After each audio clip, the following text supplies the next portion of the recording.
خلقنا الانسان فی احسن تقویم. قرآن میں اللہ کیا فرما رہا ہے کہ اے انسان میں نے تمہیں بڑے پیارے انداز سے، بڑے خوبصورت انداز سے بنایا یا پیدا کیا ہے. ایک واحد انسان ہے جس کو اللہ تعالیٰ نے بڑے بہترین اور محبت سے، خوبصورتی سے پیدا کیا ہے. بلکہ میں نے یہ بھی پڑھا ہے کہ جو چہرہ ہمارا ہے، چہرہ مبارک، جتنا بھی ہمارے انسانوں کے چہرے ہیں، اللہ تعالیٰ نے اپنے ہاتھوں سے یہ چہرہ بنایا ہے. یہ ہے انسان کی شان. اچھا، انسان کو اللہ نے بنایا کیوں ہے؟ قرآن میں اس کا سارا ذکر ہے. قاری قرآن میرے پاس بیٹھے ہوئے ہیں.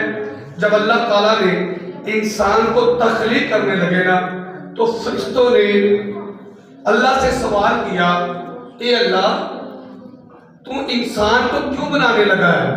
تو انسان کو کیوں بنانے لگا ہے؟ اللہ نے فرمایا یہ وہ انسان ہے اس لیے بنانے لگا، یہ میری بندگی کریں گے، جا کر میری عبادت کریں گے، میرا نام لیں گے، میرا ذکر کریں گے. تو فرشتے کہنے لگے، یا اللہ کیا ہم کم نہیں ہیں؟ کیا اتنے ہزاروں کی تعداد میں ہماری تعداد ہے جو دن رات 24 گھنٹے تیری تسبیح کرتے رہتے ہیں؟ کیا ہم تیری عبادت کے لیے کم نہیں ہیں؟ اللہ نے کہا میں وہ جانتا ہوں جو آپ نہیں جانتے، میں وہ جانتا ہوں جو آپ نہیں جانتے. خیر، مختصر حوالہ، اللہ نے سب سے پہلے جبریل امین کو حکم دیا کہ جبریل جاؤ میدان عرفات سے مٹی اکٹھی کر کے لے کے آؤ. اس کا سارا قرآن کی ذکر ہے. میں قاری صاحب بیٹھے ہوئے ساری یہ باتیں قرآن میں، ہم نے آج قرآن کو پڑھنا چھوڑ دیا ہوا ہے. آج ہم بابوں کے پاس جاتے ہیں دم کرنے کروانے کے لیے، بابا جی ہمارے لیے دعا کر دو. اب میں اولیاء کرام سے انکار نہیں کر رہا، میری تھوڑی سی بات کو نا مثبت سوچ پہ لینا. ہم ادھر بہت بھاگتے ہیں. کبھی ہم نے قرآن کو کھولا ہے؟ آج ہم نے قرآن جسٹ 2 کاموں کے لیے رکھ لیا ہے. کس لیے؟ جب بیٹی گھر سے جانی ہے، لو جی اوپر قرآن رکھ دو تاکہ قرآن کے سائے میں رکھا جائے. جاتے وقت بیٹی کو قرآن کا سایہ دے رہے ہو، پہلے خود سے سوال کرو 20 19 یا 18 سال بیٹی تیرے گھر میں رہی، اس کو قرآن کتنا سکھایا تم نے؟ ایک تو قرآن کو ہم نے بیٹی کے چھاؤں کے لیے رکھ دیا ہوا ہے.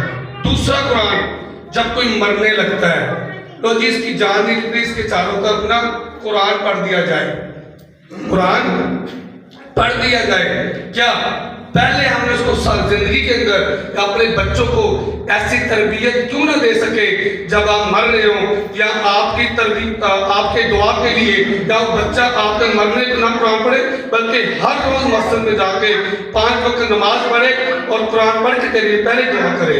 ہم نے قرآن کو 2 کاموں کے لیے رکھا ہوا ہے. خیر، موضوع لمبا ہوتا جانا ہے، میں مختصر کرنا چاہ رہا ہوں. اللہ تعالیٰ نے جبریل امین کو حکم دیا، جبریل جاؤ میدان عرفات سے مٹی لے کے آؤ، میں نے انسان بنانا ہے. جب جبریل امین میدان عرفات میں گئے اور اپنے پروں مبارک سے مٹی اکٹھی کرنے لگے تو زمین رونا شروع ہوگی. میرے اہل ایمان والوں، یہ باتیں لمحہ فکریہ دینے جا رہا ہوں آپ کو، غور سے سننی ہے. زمین رونا شروع ہوگی، چیخ و پکار کرنا شروع ہوگی.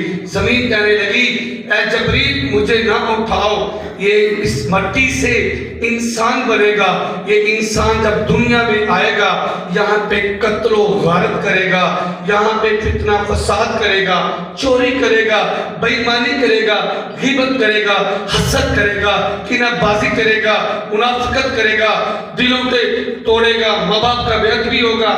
یہ ساری زمین روئی. جبریل امین رحم دل فرشتہ تھا، چھوڑ کے آ گیا مٹی کے ترلے ملتے کو دیکھ کر اللہ کے پاس آیا. اللہ نے تو فرمایا اے جبریل مٹی کیوں لے کے آیا؟ فرمایا یا اللہ مٹی تو رو رہی تھی. نہیں، کہا میں نے تمہیں حکم دیا ہے جاؤ مٹی لے کے آؤ. جبریل پھر گئے، جبریل نے پھر مٹی اکٹھی کی. جب مٹی پھر رونا شروع ہو گئی، زمین بھی چیخو پکار کرنا شروع ہو گئی. جبریل پھر واپس آ گئے. اللہ نے فرمایا ٹھیک ہے جبریل، اب وہ اس کو بھیجوں گا جو کل کو کسی کو یہ نہیں دیکھے گا کہ اس گھر کا ایک وارث ہے. میں اس کو پکڑوں کہ اس گھر کا کیا بنے گا.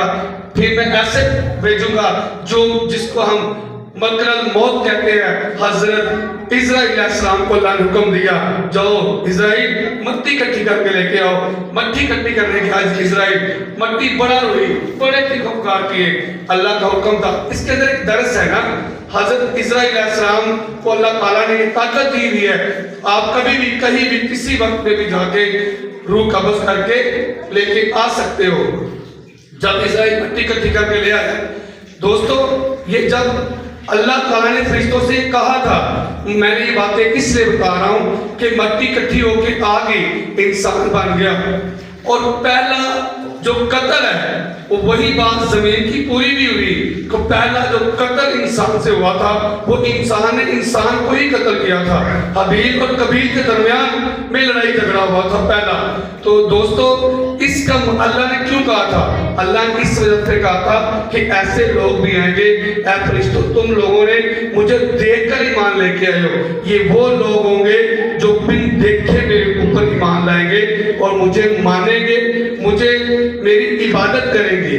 اصل ہم دنیا میں اللہ کی عبادت کے لیے آئے ہیں، نہ کہ اپنی موج مستی کے لیے آئے ہیں، نہ کہ صرف ہم دنیا داری کے لیے آئے ہیں، محل بلڈنگیں بنانے کے لیے، یا کہ اپنی عیش و عشرت والی لائف کے لیے نہیں آئے، بلکہ اللہ اور اللہ کے رسول کی خدمت کرنے کے لیے آئے. وہ سب سے بہترین ذریعہ کیا ہے؟ اگر آپ نے اللہ کو راضی کرنا ہے اور اللہ کے رسول کو راضی کرنا ہے، نہ کہ آپ یہ سمجھے مسجد میں آ کے محفل سن کے چلے گئے ہیں اللہ راضی ہو گیا، اللہ کا رسول راضی ہو گیا. نہیں، آپ کو سب سے پہلے اللہ کے حقوق اللہ کا بھی خیال رکھنا پڑے گا، کیونکہ بغیر نماز، روزہ، زکوٰۃ، رمضان آ رہا ہے، عہد کرو جو مرضی ہو جائے ہم نے روزہ نہیں